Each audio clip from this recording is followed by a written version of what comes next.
ஆன்மீக மித்ரா நேயர்களை அன்புடன் வரவேற்கிறேன். இந்த எபிசோட்டில் கரூரை சுற்றியுள்ள நரசிம்ம ஆலயங்கள் 8 பற்றி என்னுடைய அனுபவத்தை பதிவு செய்கின்றேன். கரூருக்கு நாமக்கல்லிலிருந்து போவதாக வைத்துக்கொள்வோம். ஒரு 50 கிலோமீட்டருக்குள்ளே இருக்கக்கூடிய கோவில். கரூரை சென்டராக வச்சுட்டா கரூரிலிருந்து 8 திசைக்கும் 50 கிலோமீட்டருக்கு உட்பட்டே, சிலதெல்லாம் ரொம்ப பக்கமாக இருக்குது, சிலது 40 கிலோமீட்டருக்கு அப்புறம் இருக்குது. ஒரு காரிலே பிரயாணித்தோமே என்றால் 2 நாளிலே எல்லாவற்றையும் பார்த்துவிட முடியும். நாமக்கல் லக்ஷ்மி நரசிம்ம பெருமாள் கோவில், அடியேனுடைய குலதெய்வம் நாமகிரி தாயார்.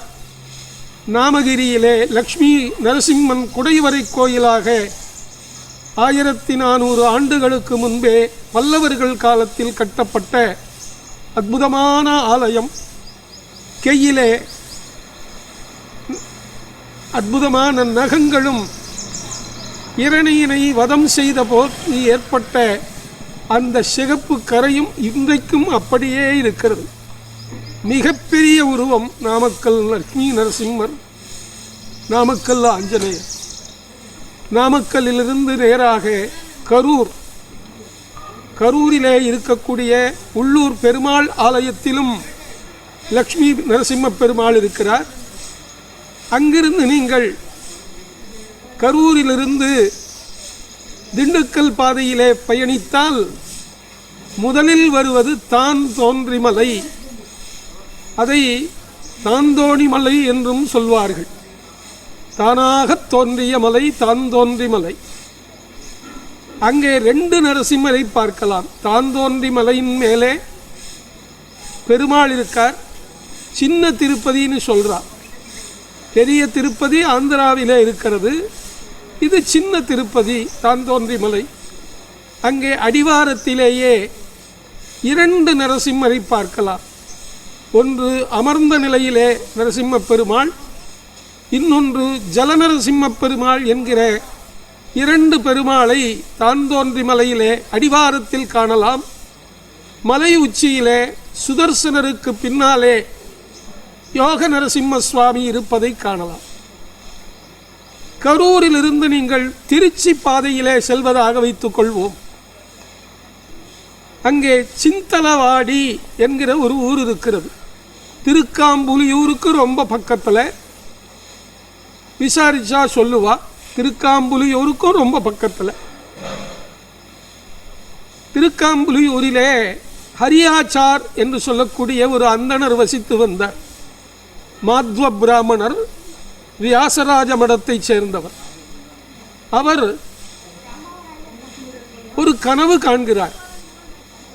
கனவிலே நரசிம்ம சுவாமி தோன்றி, நான் இங்கே காவேரியிலே வண்ணார் துணி துவைக்கிற இடத்திலே தலைகீழாக கிடக்கிறேன். ஒரு கல்லிலே புடைப்பு சிற்பமாக இயற்கையிலேயே நரசிம்ம உருவத்திலே நான் இருக்கின்றேன். என்னை எடுத்து வந்து பிரதிஷ்டை செய் என்று ஆணையாகிறது. அந்த துணி துவைக்கும் இடத்திலே துணி துவைப்பதை குலத்தொழிலாக கொண்டிருந்த ஒருவன் ஒரு கல்லின் மீது தான் தினமும் துணி துவைப்பது வழக்கம். அவன் துணி துவைக்க ஆரம்பித்தால் முதுகு வலி வந்துவிடும். இப்படி தினமும் துணி துவைத்த உடனேயே முதுகு வலி ஆரம்பித்த உடனே அவன் ஒரு நாள் அந்த கல்லை பிரட்டி பார்க்கிறான். அங்கே தெய்வ சன்னிதானம் இருப்பது தெரிகிறது.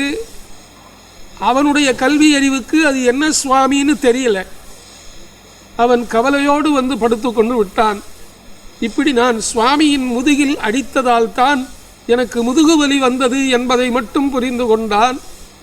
அன்ன ஆகாரம் எடுத்துக்கொள்ளாமல் படுத்துறங்கி விட்டான். கனவிலே நரசிம்ம சுவாமி வந்து, நாளைக்கு நீ ஆற்றங்கரைக்கு வா, ஒரு ஐயரும் வருவார், நீங்கள் 2 பேருமாக சேர்ந்து என்னை தூக்கி கொண்டு போய் பிரதிஷ்டை செய்யுங்கள் என்று சொல்ல, மறுநாள் இருவரும் ஆற்றங்கரையிலே ஒரே இடத்திலே அந்த கல்லுக்கு பக்கத்திலே சந்தித்து கொள்கிறார்கள். இருவரும் ஒருவருக்கு ஒருவர் தன்னுடைய கனவை பரிமாறிக்கொள்ள, சரி இதை எடுத்துக்கொண்டு போய் திருக்காம்புலியூரிலே பிரதிஷ்டை செய்வோம் என்று தூக்கி வருகிறார்கள். ஆனால் சிந்தலவாடி என்கிற இடத்திற்கு வந்தபோது அதற்கு மேல் அவர்களால் துவைக்க முடியவில்லை, சுமக்க முடியவில்லை. அந்த அற்புதமான விக்கிரகம் உள்ள கல்லை அங்கேயே படுக்க வைத்துவிட்டு ஒரு துணியை கொண்டு போற்றி வைத்துவிட்டு ஊருக்கு திரும்பி வருகிறார்கள். ஹரியாச்சார் நினைத்தார், இந்த மாதிரி நம்ம ஊருக்கு சுவாமியை எடுத்துட்டு வர முடியலையே, என்ன பண்ணுறது? நாம் ஸ்ரீரங்கத்திலே தங்கியிருக்கிற வியாசராஜர் தீர்த்தரிடத்திலே போய் விசாரிக்கலாம் என்று சொல்லி, அந்த காலத்திலெல்லாம் பஸ் எல்லாம் இல்லை, ஒரு மாட்டு வெட்டி கட்டி கொண்டு வேகமாக இரவோடு இரவாக ஸ்ரீரங்கம் போய் சேருகிறார். அங்கே வியாசராஜ மடத்திலே வியாசராஜ தீர்த்தர் தன்னுடைய பூசணையை செய்து கொண்டிருந்த போது இவர் போய் சாஷ்டாங்கமாக நமஸ்காரம் பண்ண, பெருத்த சந்தேகத்தோடு வந்திருக்கையே ஹரி, இங்கே வா, என்ன விஷயம்? நடந்ததை சொன்னார். கனவு கண்டது, துவைக்கும் கல்லாக பயன்பட்டது, அந்த வண்ணாருக்கு நடந்த நிகழ்ச்சி, இருவரும் சேர்த்து தூக்கி வந்தது, சிந்தலவாடிக்கு மேல் தூக்க முடியாமல் போனதையெல்லாம் சொன்னார். வியாசராஜ தீர்த்தர் சிரித்தார். ஹரியின் சித்தமே இந்த ஹரிக்கு சித்தமாகட்டும். ஸ்ரீஹரி பரமாத்மா தான் சிந்தலவாடியிலே இருக்க வேண்டும் என்று விரும்புகிறான். ரொம்ப விசேஷ க்ஷேத்திரம். நான் ஏற்கனவே அங்கே சௌகந்திகா புஷ்பத்தோடு வாலிலே மணி கட்டிய நிலையிலே ஒரு ஆஞ்சநேயரை நான் அங்கே பிரதிஷ்டை செய்திருக்கிறேன். அந்த இடத்திலே பக்கத்திலேயே நரசிம்மரையும் பிரதிஷ்டை செய்யலாம். நானே வந்து கும்பாபிஷேகத்தை நடத்தி தருகிறேன், ஆக வேண்டிய காரியத்தை பார் என்று நாடும் குறித்து கொடுக்க, மாத்வ ஜனங்களெல்லாம் ஒன்று கூடி அற்புதமான முறையிலே அந்த 15ஆம் நூற்றாண்டின் பிற்பகுதியிலே வியாசராஜ தீர்த்தருடைய தலைமையிலே சிந்தலவாடியிலே இந்த நரசிம்ம சுவாமியை பிரதிஷ்டை செய்து இன்றைக்கும் பூஜை புனஸ்காரம் மத்வசாஸ்திர ஸ்ரீ வைஷ்ணவ சம்பிரதாயப்படி அற்புதமாக நடந்துருக்கு, மத்வ சித்தாந்தப்படி. சரி, கரூரிலிருந்து நீங்கள் நேராக திரும்பியும் திண்டுக்கல் பாதையிலே புறப்படுங்கள். பாளையம் என்று ஒரு ஊர் வரும். சரியா கரூரிலிருந்து ஒரு 30 கிலோமீட்டர் என்று வைத்துக்கொள்வோம். அந்த பாளையம்ங்கிற ரோடு 4 ரோடு, 3 ரோடு நேராக போகும். லெஃப்டில் மணப்பாறை போகிற ரோடு. அந்த பாளையத்திலே இருந்து இடதுகை பக்கம் திரும்பி ஒரு 5 கிலோமீட்டர்கள் சென்றால் தேவர் மலை என்று ஒரு இடம் வரும். அது ஒன்றும் மலை கிடையாது, அங்கே மலையெல்லாம் எதுவும் இல்லை. ஒரு கோலமாவு ஃபேக்ட்ரி இருக்கும், கல் ஃபேக்ட்ரி ஒன்று இருக்குது. பிரம்மாண்டமாக விஸ்தீர்ணமாக 2 ஏக்கரா பரப்பில் தேவர் மலை ஸ்ரீ கதிரி நரசிம்ம பெருமாள் ஆலயம் அங்கே இருக்கிறது.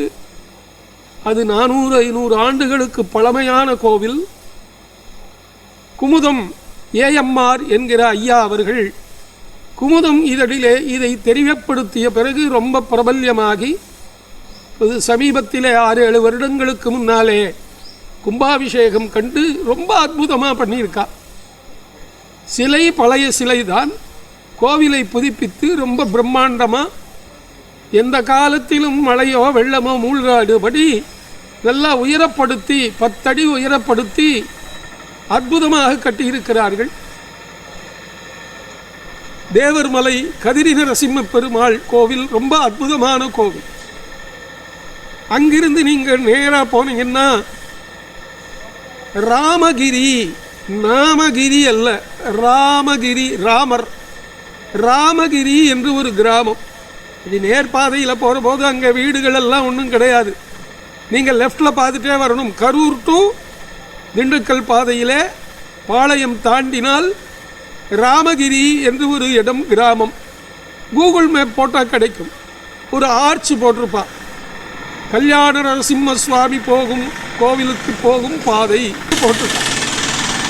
அந்த ஒரு ஆர்ச் இரும்புனாலே போட்டிருந்தா இப்போ ஆர்ச் மாதிரி இருக்கலாம். நான் அந்த கோயிலுக்கு 2-3 முறை போயிருக்கிறேன். அந்த கோவில் பழையதாக இருந்த போதும் போயிருக்கிறேன். கட்டப்பட்டு கொண்டிருந்த காலத்திலே பாலாலய சமயத்திலும் போயிருந்தேன். இப்போ பிரமாதமாக கட்டியிருக்கா கல்யாண நரசிம்மர். அந்த கோவிலுக்கு 2 பெண் குழந்தைகளை, சிறு பெண் குழந்தைகளை, வயதுக்கு வந்த 20-21 வயது குழந்தைகளை அங்கே நான் 2 பேரை 2 முறை அழைத்து சென்றேன். எல்லாருக்கும் உடனே ஒரே வருஷத்துக்குள்ள கல்யாணமாகி இப்போ குழந்தையே பிறக்க போகிறது ஒரு பெண்ணிற்கு. ரொம்ப நினைச்ச காரியம் நடைபெறக்கூடிய இடம் கல்யாண நரசிம்மர். யாருக்காவது உங்கள் வீட்டில் கல்யாணம் ஆகாமல் இருக்கா, விசேஷமாக பெண் குழந்தைகளுக்கு, அல்லது உங்கள் உறவிலே அக்கம் பக்கத்திலே நண்பர்கள் வட்டாரத்தில் இருந்தால் இந்த விஷயத்தை சொல்லுங்கள். கரூரிலே இருந்து பாளையத்திலே இருந்து திண்டுக்கல் போகும் பாதையிலே ராமகிரி என்று சொல்லக்கூடிய ஒரு அற்புதமான க்ஷேத்திரத்திலே லெஃப்டில் 2 கிலோமீட்டர் உள்ளே போகணும். மெயின் ரோட்டிலிருந்து உள்ள 2 கிலோமீட்டர். அங்கே இருக்கிற கிராமவாசிகள் பாதை காட்டுகிறார்கள். கொஞ்சம் பகல் பொழுதிலே போவது நல்லது. மத்தியானம் 12 மணிக்கு கதவு சாத்திடுவா, திரும்பியும் 4 மணிக்கு தான் திறப்பா. அங்கே பக்கத்திலேயே பட்டாச்சாரியாருடைய வீடு. நீங்கள் பஸ்ஸிலோ அல்லது கொஞ்சம் பேர் திரளாகவோ போனால் ஐயர் வந்து கதவை திறந்து சுவாமி தரிசனம் பண்ண வைக்கிறார். அன்னைக்கு ஒரு நாள் நாங்கள் மத்தியானம் 1:30 மணி ஆயிடுத்து யாத்திரையில். நிச்சயம் திறந்திருக்கும் என்று நான் போனேன். கதவு சாத்தி இருந்தது. கடைசியில் பக்கத்தில் இருந்த பட்டாச்சாரியார் வந்தார், கதவை திறந்து வைத்தார். நான் அங்கே ஒரு சிறு சொற்பொழிவும் ஆற்றினேன். அற்புதமாக இருந்தது. பிரமாதமாக வச்சிருக்கா.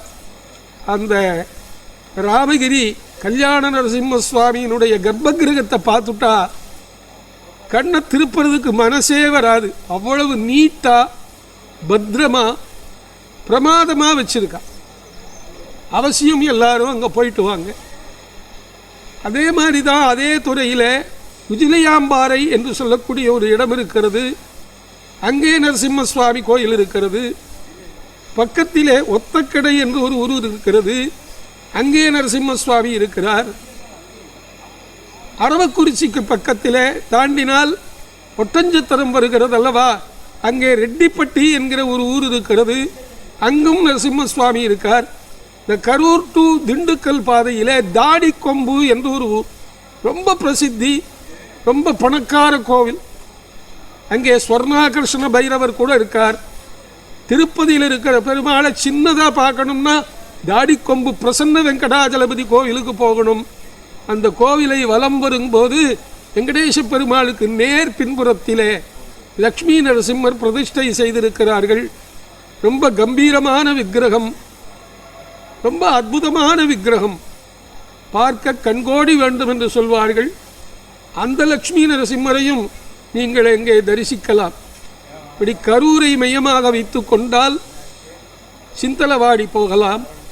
அங்கேயே அந்த பாதையிலேயே 2-3 நரசிம்ம சுவாமி கோவில்கள் இருக்கின்றன. அவைகளெல்லாம் தனியார் கோவிலாகவும் இருக்கின்றன. அந்த கோவில்களை எல்லாம் சந்திச்சுட்டு கரூர் திண்டுக்கல் பாதையிலே 4 நரசிம்மர், பாளையம் தேவர்மலை நரசிம்மர், ஒத்தக்கடை நரசிம்மர், ராமகிரி நரசிம்மர், தாடிக்கொம்பு நரசிம்மர் என்று சொல்லி அற்புதமான நரசிம்ம கஷேத்திரங்கள் எல்லாம் இருக்கிறது. சென்று தரிசித்து வாருங்கள். உங்கள் செயல்கள் எல்லாம் வெற்றியுடன் நடக்கும். ஜெய் ஸ்ரீ ஹரே நரசிம்மா. வாழ்க வளர்க. நன்றி, வணக்கம். ஜெய் ஸ்ரீ நரசிம்மா.